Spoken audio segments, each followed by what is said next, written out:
السلام علیکم ورحمت الله وبرکاتو. زه ور بیا تاسو په خدمت کې حاضر شوم ډاکټر حکیم مولانا محب الله منیب. امید لرم چې تاسو به ټول جوړ روغ او خوشاله به الله تعالی دې تاسو خوشاله و آباد ولري.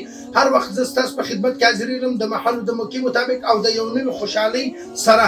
نن ډېر خاص اهم د خوشحالي پیغام چې کوم دی هغه زه ته در کوم چې تقریبا ډېر داسې د بیا اولادي مریضان چې هغه د اولاد غوندې یو عظیم نعمت څخه محروم وي او زما اولاد چې دي هغه نه کېږي. نو موږ تقریبا د مختلف مریضانو علاجونه کړي دي. الله تعالی هغو ته شفا ورکړې ده.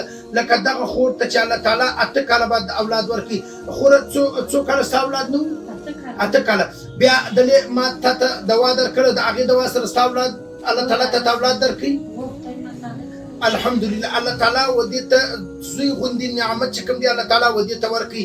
هغه زوی چې کوم دی بیا هغه باندې نوم تا چې شوی محمد نوم چې کوم دی هغه دی دا په دې پرېښي دي چې وایي دا تا راښولي په پروګرامو کې موږ اورېدلي وو د تا سره نوم یې ورباندې شو او تا سره چې بله خور در سره او بله زنانه سره وه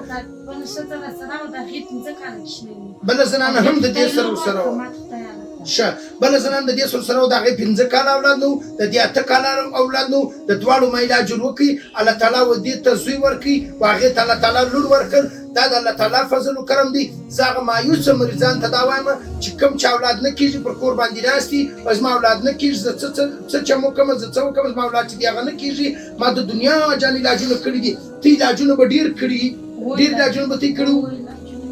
ډاکټر که ما ته وویل ستا په وینه کې که څه کوچنی جوړېږي بالکل یعنی دا وایي چې ډاکټر ګرس ما ته جواب راکړی چې ستا اولاد چې دی هغه کېږي نه، مګر ډېر مریضان داسې چې وایي زما اولاد نه کېږي بس کور ناست دي. زه به هغه ته وایم ته دا د همت د مایوسي سوچ ختم کړه، د همت لستونې راټول کړه، علاج کوم دی هغه موږ ستا علاج کوو، شفا به د خپل ربه څخه غواړو. یعنې کله کله مریض ته ډاکټر جواب ورکړي مګر زه جواب نه ورکوم، زه ورته د الله د در څخه مه ناامیده کېږه. لکه دا چې وایي ما ته ډاکټر جواب راکړی و چې ستا د دې وینې څه چې کوم دی اولاد مسله چې د هغه نه حل کېږي مګر موږ علاج وکړو، الله تعالی شفا ورکړه. دا زموږ کمال نه دی، دا د الله تعالی فضل و کرم دی، دا د الله تعالی احسانات دي، دا د الله تعالی مهرباني ده چې الله تعالی تقریبا په تیر وختو کې د یو درود 13 کال والا کس زما سره مخامخ سو، ما علاج ورکړی و.